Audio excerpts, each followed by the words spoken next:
Avril 1945.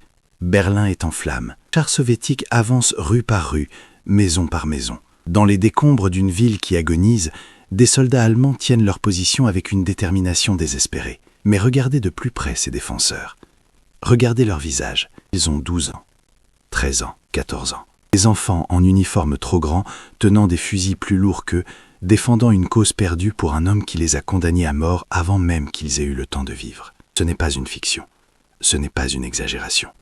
C'est la réalité de la fin du Troisième Reich, et c'est l'une des vérités les plus sombres que l'histoire de la Seconde Guerre mondiale ait jamais produite, que l'idéologie nazie avait tenté d'effacer, mais que la réalité de la guerre allait brutalement réveiller. Pour comprendre comment des enfants se sont retrouvés sur les champs de bataille de la Seconde Guerre mondiale, il faut remonter à 1933.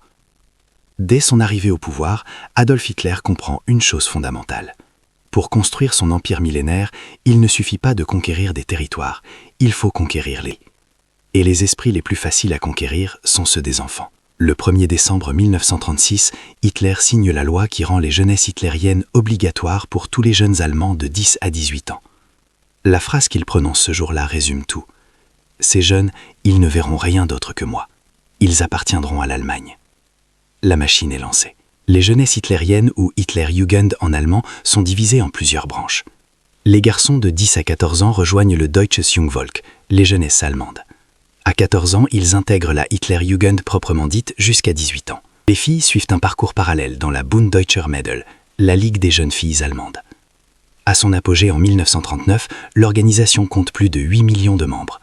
Presque chaque enfant allemand est embrigadé dans cette machine à fabriquer des soldats. Ce qui se passe dans les jeunesses hitlériennes n'est pas un simple scoutisme en uniforme. C'est une destruction méthodique et calculée de l'enfance. Dès le plus jeune âge, les enfants sont soumis à un programme d'endoctrinement intense. Les cours d'histoire sont réécrits pour glorifier la race aryenne et diaboliser les juifs, les slaves et tous ceux que le régime considère comme inférieurs.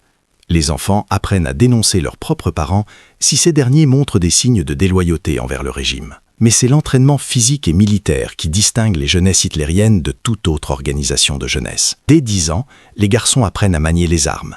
Ils s'entraînent au tir, aux manœuvres militaires, à la navigation nocturne. On leur enseigne que la mort pour la patrie est le plus grand honneur qu'un homme puisse atteindre. Helmut Altner, qui avait 17 ans lors de la bataille de Berlin, témoignera plus tard. On nous avait appris que mourir pour Hitler était plus beau que vivre sans lui. À 15 ans, je le croyais vraiment. À 17 ans, dans les ruines de Berlin, j'avais juste peur. La peur, un sentiment que l'idéologie nazie avait tenté d'effacer, mais que la réalité de la guerre allait brutalement réveiller. Pendant les premières années de la guerre, les jeunesses hitlériennes restent à l'arrière. Elles participent à l'effort de guerre en collectant des métaux, en aidant les familles des soldats, en assurant des fonctions de défense passive contre les bombardements alliés. Mais à partir de 1943, tout change. Stalingrad, El Alamein, la Sicile, les défaites s'accumulent. L'Allemagne perd ses meilleurs soldats par centaines de milliers. Les réserves humaines s'épuisent. Et Hitler, refusant d'admettre que la guerre est perdue, commence à puiser dans la seule ressource qui lui reste, ses enfants. En juillet 1943, la 12e division SS Panzer est créée. Son nom officiel est Hitlerjugend. Elle est composée presque exclusivement de garçons nés en 1926, ayant donc 16 à 17 ans. Leurs officiers sont des vétérans de la SS. Leurs soldats sont des adolescents qui n'ont jamais connu autre chose que l'idéologie nazie. Cette division va se battre avec une férocité qui va choquer même les officiers allemands les plus endurcis. Lors de la bataille de Normandie en juin 1944, la 12e SS Panzer va tenir ses positions face aux Alliés avec une résistance désespérée. Ces adolescents endoctrinés vont commettre également des crimes de guerre effroyables, massacrant des prisonniers canadiens à Ardennes-Abbey. L'endoctrinement avait bien fonctionné. Trop bien. Le débarquement de Normandie change tout. Les Alliés avancent à l'ouest, les Soviétiques déferlent à l'est. L'Allemagne est prise en étau. Hitler, terré dans ses bunkers, refuse la réalité. Il continue de déplacer sur ses cartes des divisions qui n'existent plus, de planifier des contre-offensives avec des armées fantômes. Et pour remplir ces armées fantômes, il ordonne une mobilisation totale. Le 25 septembre 1944, Hitler crée le Volkssturm, la milice populaire. Tous les hommes allemands de 16 à 60 ans sont mobilisés. L'âge minimum descend rapidement à 14 ans dans certaines régions. Des garçons qui jouaient encore aux billes quelques mois auparavant se retrouvent en uniforme, avec une Panzerfaust entre les mains, face aux chars soviétiques. Wilhelm Hübner avait 14 ans lors de la bataille des Ardennes en décembre 1944.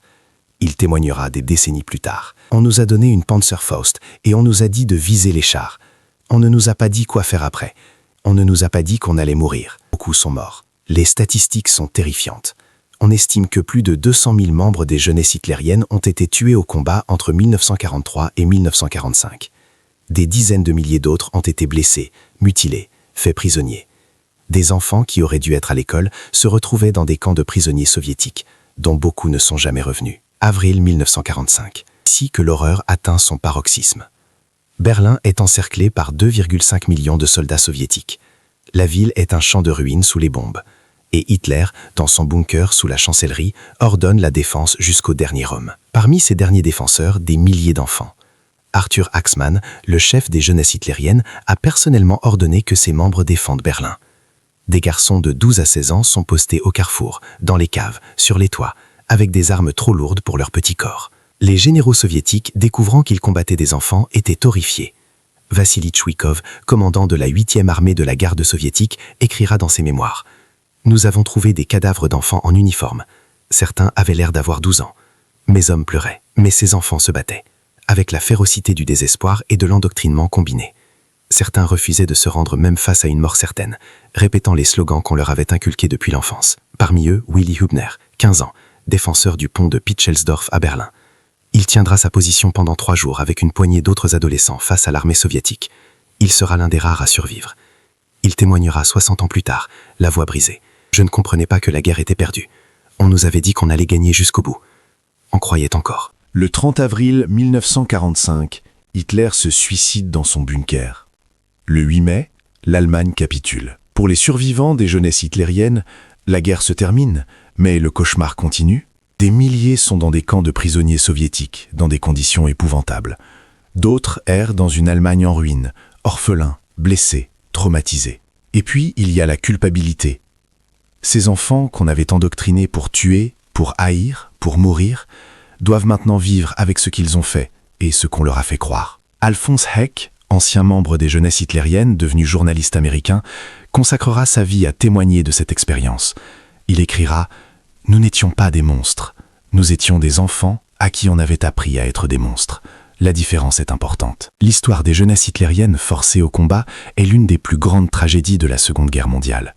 Non pas parce que ces enfants méritaient notre pitié inconditionnelle, certains ont commis des crimes impardonnables, parce qu'elles nous rappellent que les premières victimes d'une idéologie totalitaire sont toujours les plus jeunes.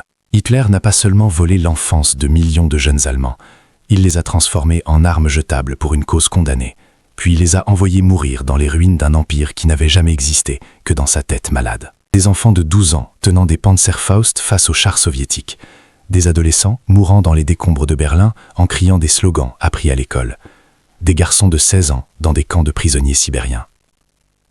C'est ça la vérité cachée des enfants soldats de Hitler. Pas des héros, pas des monstres, des victimes d'un homme qui avait décidé que même l'enfance pouvait être sacrifiée sur l'autel de sa folie. Cette vérité, nous devons nous en souvenir, pour qu'elle ne se répète jamais.